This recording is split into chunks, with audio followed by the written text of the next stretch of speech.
El hierro es un material fuerte, dúctil, expresivo. Desde mediados del siglo XIX es protagonista en la construcción de puentes, torres y hangares ferroviarios. Nos da la posibilidad de explorar nuestras capacidades creativas con la construcción de piezas sencillas, útiles y decorativas. Para muchos de nosotros, la herrería de diseño es una fuente de trabajo y también una manera de relacionarnos con nuestra comunidad. ¿Quién no tiene herramientas en su casa? Aún con las más básicas se puede empezar. Una pinza, una sierra, una soldadora eléctrica. Tenemos un compromiso con los materiales y con el medio ambiente. Nos interesa el reciclado de piezas antiguas o en desuso. Todo se puede transformar. Mi nombre es María Claudia Martínez. Soy escultora y en la escuela me desempeño como docente de herrería. Los invito a compartir este curso de herrería de diseño.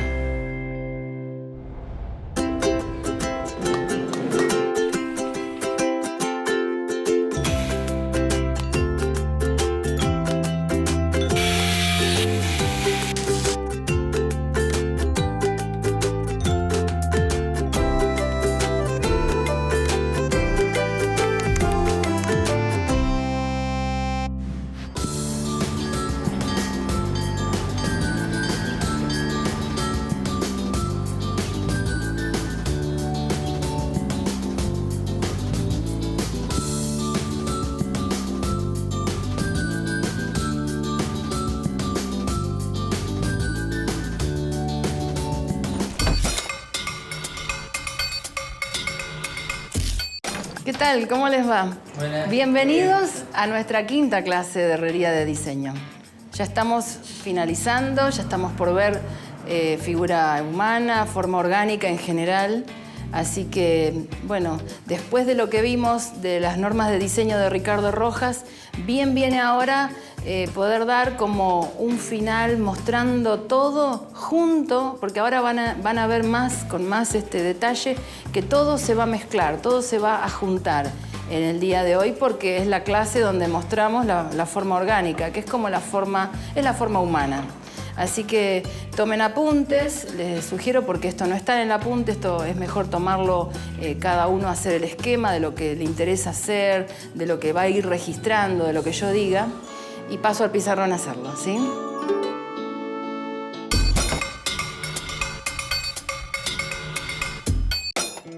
Vamos a recordar un poquito la primer clase, porque esto es fundamental, que habíamos hablado de la regla de Fibonacci. ¿Se acuerdan que habíamos hablado de por qué había encontrado Fibonacci las medidas armónicas? Todo lo que era armónico en el mundo de la naturaleza. Y que de ahí él partía para elaborar esta regla, de la cual nosotros sacábamos tanto material para nuestro diseño, que nosotros y todos los antiguos, por supuesto. Entonces, esto es bueno recordarlo cuando yo les había dicho que una de las cosas que... el porqué, digamos, de la espiral de Durero, que era la espiral donde él muestra lo que es la forma orgánica, era porque, ¿se acuerdan que teníamos el ejemplo de un tallo? Algo en la naturaleza, vamos a hablar de un tallo que sería una de las formas orgánicas, que es una planta, ¿no? ¿Cómo crecían los brotes de ese tallo?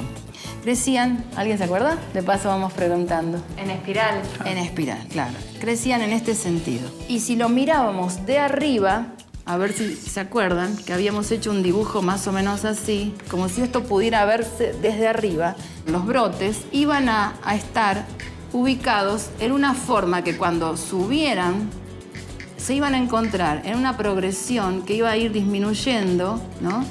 Y cuando lo viéramos, no iban a ocupar el mismo lugar en una línea, ¿sí? Esto lo podemos ver en lo espacial. Entonces, esta espiral que se formaba, esta espiral que acá la veíamos plana, con el rectángulo armónico, esta espiral, por supuesto, que se manifiesta en el espacio. La forma orgánica tiene las siguientes características. Nace, crece, se reproduce y muere. Nace, crece, se reproduce y muere. Estas son las características de la forma orgánica. Pero la posibilidad de vida, que lo veíamos en la espiral, es infinita. La posibilidad de vida. Porque esto significaba que cuando una planta, supongamos, ya tiene en su ADN, en su registro de memoria, todo lo que va a hacer en el futuro, esto lo tiene desde el tallo más pequeño hasta el árbol que va a ser si fuera un árbol. Entonces, esto que sucede acá, sucede en cualquier forma orgánica, ya sea animal, planta, seres humanos. ¿Esto por qué es así? Porque todo el universo tiene una forma como de montura, ¿sí? Una forma así. ¿Y saben por qué hago este dibujo y no paro? Porque en realidad esto es como una masa que estaría en constante movimiento. Es como una forma de montura, ¿ven? Algo así, pero en vez de ser plano, es como yo lo estaba dibujando, si pudiera dibujarlo, la parte de atrás, ¿sí? Es como esta espiral, pero desenvuelta en el espacio. Esto significa que esta forma del universo, que también podemos decir que tiende al infinito, acá pareciera que tiene límites. Lo que pasa que es lo que los seres humanos conocemos. Entonces a nosotros nos interesa mucho estudiar esto porque ya lo habíamos visto en la regla de Fibonacci. ¿Se acuerdan cuando decíamos que un cuadrado al lado de otro cuadrado teníamos un rectángulo armónico? Y a esa medida le poníamos otro cuadrado, ¿no? Y de ahí se nos formaba la espiral, porque íbamos agregando cuadrados, ¿sí? Íbamos agregando cuadrados y cuando uníamos los puntos se nos formaba la espiral. ¿Lo recuerdan?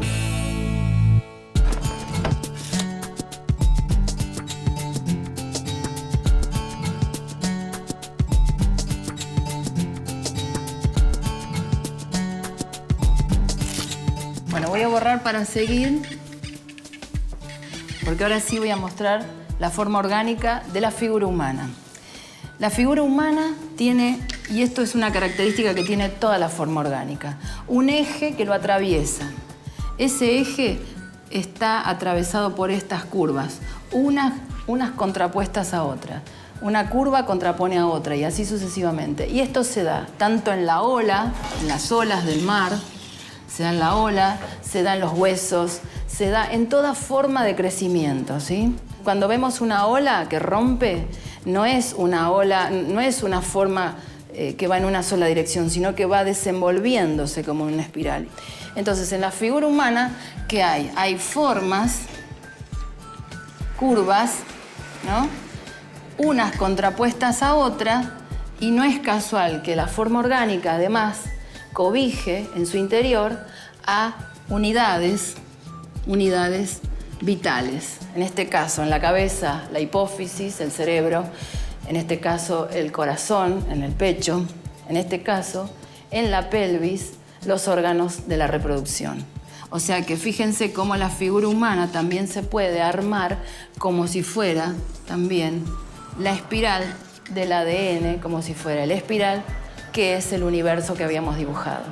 Entonces, fíjense cómo sin mucho esfuerzo vamos logrando la cabeza, el tronco, la cadera, todo lo vamos logrando. Por supuesto, esto lo vamos a ir desmenuzando, pero digamos, acá ya se empieza a vislumbrar una figura humana. Y esto en un módulo de más o menos 7 cabezas y media, ¿sí? Que está ahí con lo principal que debe tener. Después habrá otros detalles, pero acuérdense que siempre hablábamos, cuando hablamos de la forma, de que la forma se define por aquello esencial que la caracteriza. Mi nombre es Evelyn, tengo 34 años, soy profesora de plástica en escuelas primarias. Y bueno, yo estudié Bellas Artes, estudié pintura, dibujo, grabado y escultura. Y esta última es una de las disciplinas que más me interesó. Así que bueno, exploré todas las técnicas que podía ver, ya sea el modelado, la talla. Y una que me quedó pendiente fue la del trabajo del hierro. Es por eso que empecé este taller, este curso de herrería y diseño, para poder enriquecer mi lenguaje artístico, poder explorar las formas con el metal y así poder crecer como artista. Entonces ahora tomen nota, porque vamos a ver las proporciones de la cabeza humana. Me interesa este tema de la cabeza porque, bueno, noté que había inquietud en hacer una cabeza, porque me parece que es mejor estudiar por partes, y más que la cabeza es algo muy complejo y muy interesante por la expresión, por lo que dice. Entonces, bueno, las proporciones de la cabeza las vamos a hacer así. Todo este óvalo va a ser la cabeza. Por la línea media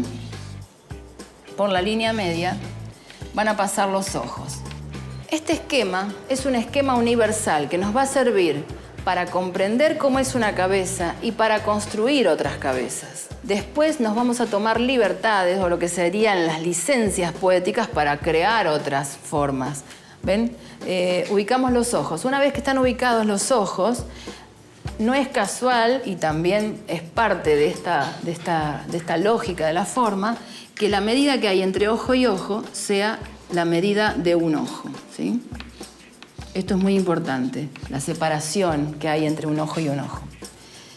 Como la forma de la cabeza podríamos decir que es simétrica, a pesar de que, porque hay un eje, habríamos hablado del eje que circunda la forma orgánica, ¿no es cierto? Planteamos el eje de simetría y a cada lado tenemos lo mismo, como para hacer este esquema. Entonces, trazamos la línea media, vertical, y ahí, a partir de esta mitad que nos quedó, trazamos otra mitad, ¿sí? Trazamos otra mitad y eso nos va a dar lugar al tamaño de la nariz. ¿Ven? El tamaño de la nariz, que es como un triángulo así. De estas líneas de los lagrimales, las bajamos con línea de puntos, las bajamos ahí y nos va a dar el nacimiento de las fosas, de las aletas de la nariz. Entonces ya tenemos dónde termina la nariz. ¿Van anotando? Bueno, del medio de los ojos lanzamos otras líneas rectas, así, y nos va a dar dónde termina la boca, digamos, las comisuras de los labios. Teníamos esta mitad, ¿se acuerdan? Ahora nos dedicamos a esta. Lo dibujamos, marcamos la mitad de esa mitad y por esa mitad van a pasar el labio de abajo, ¿sí? ¿Ven? Entonces ya estamos ubicando todo. Fíjense qué rápido que se ubica con este esquema que nos va a servir muchísimo, ¿sí?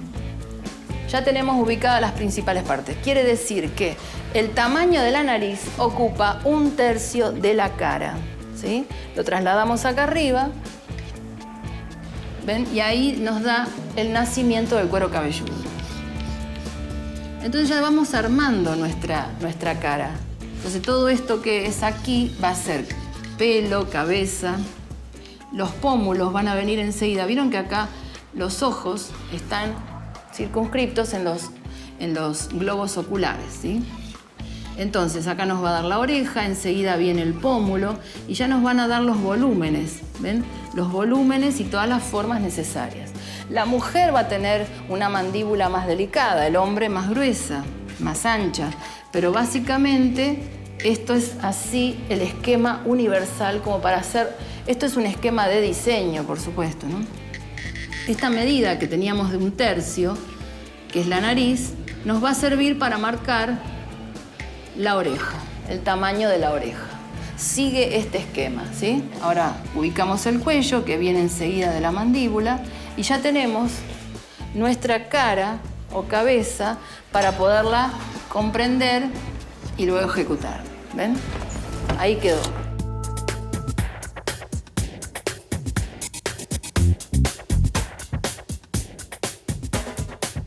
Si ustedes hacen este esquema, lo siguen así, lo estudian, va a ser más fácil para después diseñar con distintos métodos en hierro. Entonces ahora, yo lo que planteo es, podemos trabajar de dos maneras. O trabajar del todo a las partes, o sea, teniendo un volumen.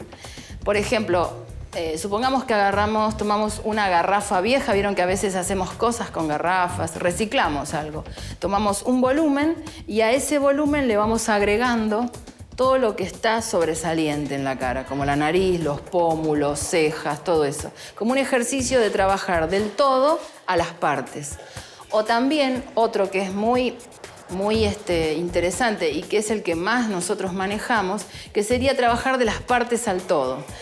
Y trabajar más desde lo estructural. Por ejemplo, ¿ven? marcamos. Por ejemplo, podemos cortar un óvalo de hierro redondo y hacerle como una especie de meridianos que nos van a servir a nosotros de ejes, que nos van a marcar la ubicación de las formas que tenemos que hacer. Pero ya esto en volumen. Vamos a trabajar dos técnicas en hierro.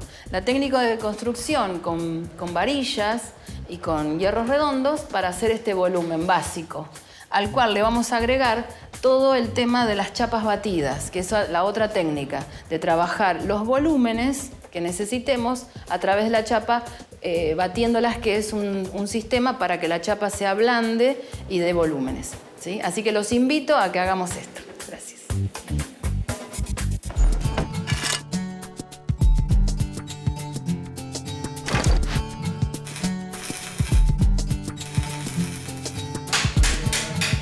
Una forma más creativa, más nueva. Está bueno porque hiciste ejes curvos, ¿no? Donde no le pusiste nada, ¿pensás que falta algo? ¿O ponerle algún otro eje en otro sentido? Acá no. Claro. Sí, vos tendrías que batir más chapas, ¿no? Bueno, te dejo esto acá.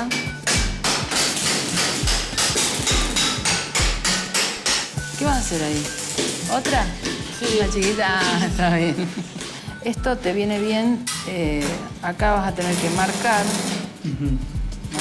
Marca un poquito más para afuera. Ajá. Y ahí hacerle un tajo así. Para poder cerrarlo. Para poder cerrarlo. Entonces, correcto. Eso, además del embebido, vas a poder cerrarlo. Le haces un tajo ahí y lo cortás por acá. Perfecto. Entonces, seguilo embebiendo, seguilo batiendo. Un poco más, sí. Claro, sí, un poco más.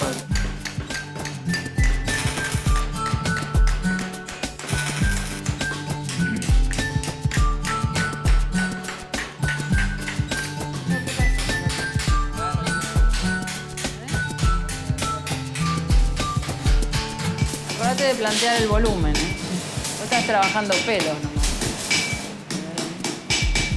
A ver, dale. Y dobla otra forma. Ya podés tener alguno para hacer como un... ¿Flequillo? Más que un flequillo, ¿sabés qué? Como una vuelta, como una curva. Digamos, que no solamente sea curvo, plano, sino que la curva sea orgánica, lo que decíamos hoy de la forma. ¿Ves? Mira, yo ahí le estoy golpeando.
Están quedando muy bien las cosas. Bueno, todo lo que falte, bueno, lo van a terminar después, pero estoy conforme porque está todo encaminado. Muy buenas las cabezas terminadas. La verdad que la máscara Evelyn, estás haciendo un trabajo así muy escultórico. Y fíjense qué diferente que es cada obra, ¿no? Es evidente que corroboramos lo que veníamos diciendo, que cada obra iba a ser el sello propio. Así que es así, cuando trabajamos con estos métodos, es evidente que logramos que cada uno haga lo suyo. ¿Qué les parecen los aros? Fíjense que la expresión, no nos preocupamos por hablar de la expresión y sin embargo la expresión está. ¿Por qué? Porque la expresión es propia, es de cada uno. O sea, el sentimiento, todo lo que no podemos manejar, aflora, pero gracias a esa estructura tan armada de eso universal que decíamos. Fíjense cómo quedó adentro la estructura básica del óvalo, todo lo que ella usó como ejes. ¿Alguna cosa que vos quieras destacar de esta forma, de esta figura? ¿Qué te pareció a vos? ¿Estás contenta? Sí, estoy contenta, pero me costó mucho. No parece, ¿no? Al principio, sobre todo. Fíjate cómo lo resolviste todo, ¿no? Y además, algunas cosas sí, nos tomamos algunas libertades, veo. Porque se agrandaron algunas formas, como que le pusiste un valor propio a la expresión de la cara y además la exageración de orejas, aros, Sí, también las le dio. cejas también son muy exageradas. Claro. La combinación de materiales, fíjense cómo está jugando lo transparente con lo liso, con lo lleno. Y eso también juega a favor. Las soldaduras a la vista. Y ahora lo que a mí me parece que te faltaría sería pulir algunas cosas, ¿no? Estos amarillos no le quedan mal. Por ahí después podrías plantear la pintura en base a estos pequeños colores, como tonalidades que le podemos ir dando, porque tiene como una cosa como étnica, ¿no?